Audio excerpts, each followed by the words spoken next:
नमस्कार मित्रांनो, नोकरी व करिअर मार्गदर्शनमध्ये आपलं स्वागत आहे. मी तुमच्यासाठी एक खुशखबरी आणलेली आहे. TCS BPS नी हायरिंग 2026 साठी सुरू केलेली आहे आणि ती जी प्रोसेस आहे ती आता सुरू आहे. या प्रोसेसची जे रजिस्ट्रेशन ॲप्लिकेशन आहे ते आता सुरू आहेत. तुम्ही आज पण ती भरू शकता. रजिस्ट्रेशन जी आहे ती 12 ऑक्टोबर 2025 ला संपणार आहे. म्हणजे तुम्ही 12 ऑक्टोबर पर्यंत ही रजिस्ट्रेशन करू शकता.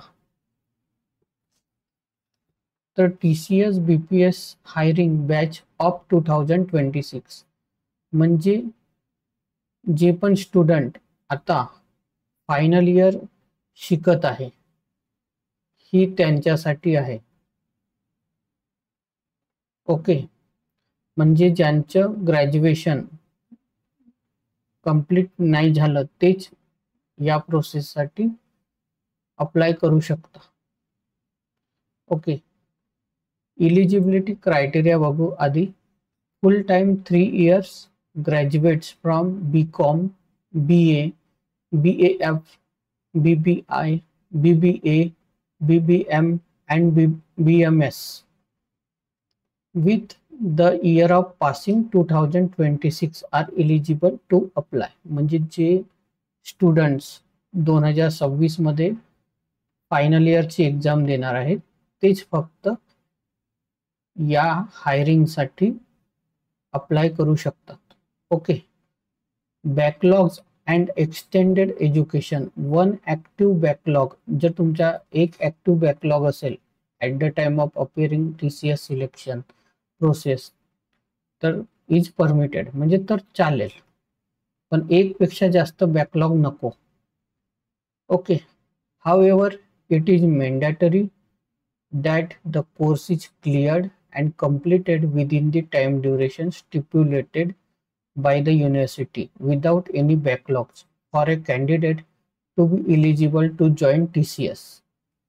म्हणजे आता जर तुमचा एक बॅकलॉग असेल तर चालेल, बट जेव्हा तुमचा ग्रॅज्युएशन कंप्लीट होणार 2026 मध्ये तेव्हा तुमचे बॅकलॉग नकोत, म्हणजे तुमच्या ग्रॅज्युएशन क्लिअर झालेलं असावं असं यांनी म्हटलेलं आहे.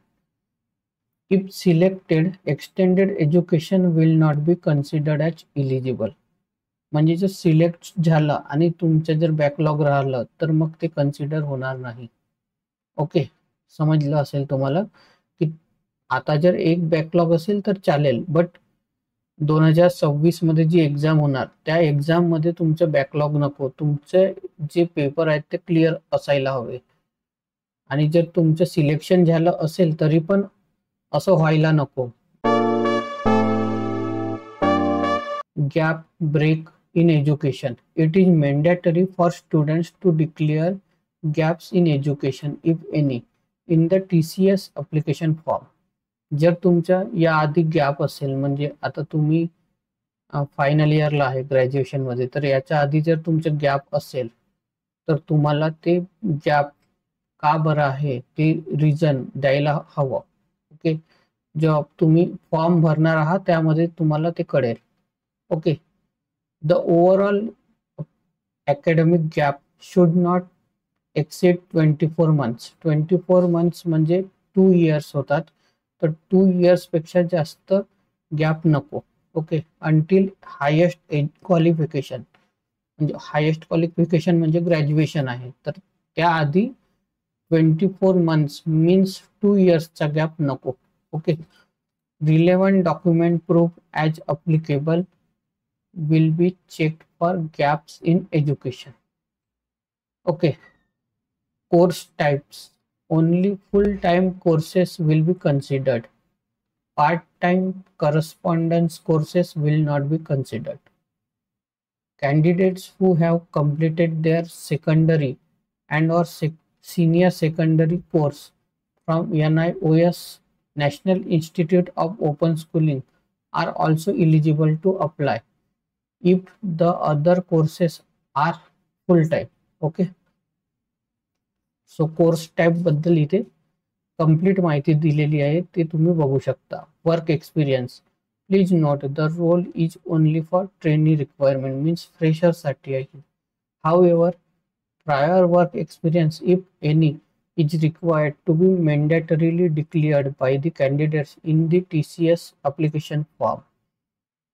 बघा, जसं एक्सपिरियन्सची तर गरज नाही आहे, पण जर तुमच्याकडे एक्सपिरियन्स असेल तर तुम्ही तिथे मेन्शन करू शकता. Okay, candidates should be comfortable working in 24/7 work. Okay, कोणती पण शिफ्ट तुम्हाला मिळू शकते, 24/7 तुम्ही वर्क करू शकता. तर शकत असाल तर तुम्ही अप्लाय करा. Work environment in rotational shifts depending on the project requirements. प्रोजेक्टवर डिपेंड असते की तुम्हाला कोणती शिफ्ट मिळणार. होऊ शकते की रोटेशनल शिफ्ट पण मिळू शकते किंवा सेम शिफ्ट पण मिळू शकते. टोटली डिपेंड करणार की तो प्रोजेक्ट कोणता असेल. Okay, age, minimum age 18 years असायला हवे and maximum age 28 years. Okay, kindly note that we have a stringent eligibility criteria and a robust selection process. Your eligibility as per the defined criteria will be checked at various stages of the selection process. At any point of time, if you are found ineligible or data shared by you is found discrepant, your candidature will be disqualified. तर खूप साऱ्या process होतील, त्या प्रोसेसमध्ये तुमचा जो criteria आहे, eligibility criteria, तो चेक केला जाईल. जर तुम्ही डॉक्युमेंट चुकीचे सबमिट कराल तर तुम्हाला डिस्क्वालिफाईड केले जाणार. जॉब जरी तुम्हाला मिळाला तर तुम्हाला काढून टाकले जाईल. तर हे लक्षात ठेवायचे आहे. जे पण तुम्ही शेअर करत आहे, डेटा शेअर करताय, जे पण तुम्ही रिझ्युमे नेत आहे, त्यामध्ये तुम्हाला जे जे खरं आहे ते लिहावं लागेल, खोटं लिहायचं नाही. Frequently asked questions, which year of passing is being considered for TCS BPS hiring 2026. तर year of passing 2026 असायला हवं. ओके, आणि 3 years फुल टाइम ग्रॅज्युएट्स पाहिजे. ओके, इथे year of passing 2026 दिलेला आहे. when is the TCS BPS hiring 2026 test schedule? The test will be conducted at designated online test centers and the confirmed dates will be communicated with you through your registered email ID. जो पण तुमचा registered email ID असेल त्यावर तुम्हाला email केले जाईल. तर तुम्हाला बघा काही क्वेश्चन आहेत, तर त्यांचे आन्सर पण इथे दिलेले आहेत, तर तुम्ही बघू शकता. ओके,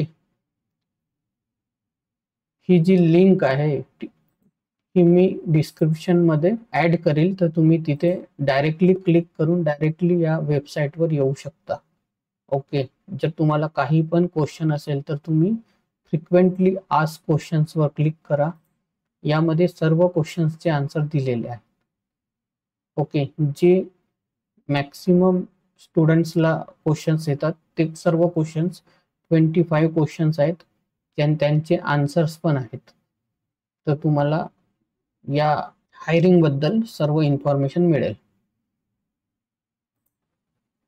टेस्ट पॅटर्न पण दिलेली आहे. तर बघा तुम्ही, the test is of 50 minutes duration and comprises of the below sections: verbal ability, numerical ability, logical reasoning. हा एक पॅटर्न आहे. तुम्हाला हे समजलं आहे की टेस्ट पॅटर्न कोणता आहे, तर तुम्ही प्रिपरेशन करू शकता. जर तुम्हाला या प्रोसेससाठी अप्लाय करायचं असेल तर तुम्ही इथे अप्लाय करा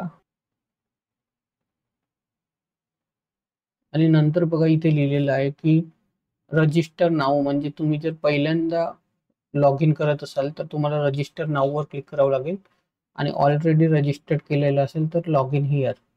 रजिस्टर नाववर तुम्ही क्लिक कराल तर तुम्हाला इथे बघा IIT आणि BPS दिसत असेल, तर तुम्हाला BPS वर क्लिक करायचं आहे आणि नंतर कंटिन्यू करायचे आहे आणि इथे ईमेल ID तुमची फिल करायची आहे आणि रिक्वेस्ट OTP आणि नंतर नेक्स्ट डायरेक्टली येऊन जाणार आणि तिथे मग तुम्हाला फक्त माहिती लिहायची आहे, जी माहिती म्हणजे ते विचारतात. तुमची माहिती असेल, तुमचे नाव असेल, मोबाईल नंबर असेल, ईमेल ID तर तुम्ही ऑलरेडी दिलेली आहे. त्यानंतर तुमच्या वडिलांचे नाव, आईचे नाव, मग त्याच्यानंतर अकॅडमिक विचारतील आणि तुम्हाला म्हणजे ते अपलोड पण करावे लागतील काही डॉक्युमेंट्स, सर्व काही तुम्हाला ते विचारतील. तर जास्त मोठा फॉर्म नसतो तो तुम्ही फिल करू शकता. ओके. आणि जो फिल करण्याची शेवटची तारीख आहे तो 12 ऑक्टोबर आहे, तर तुम्ही लवकरात लवकर हा फॉर्म भरू शकता. Best of luck. Okay, thank you so much.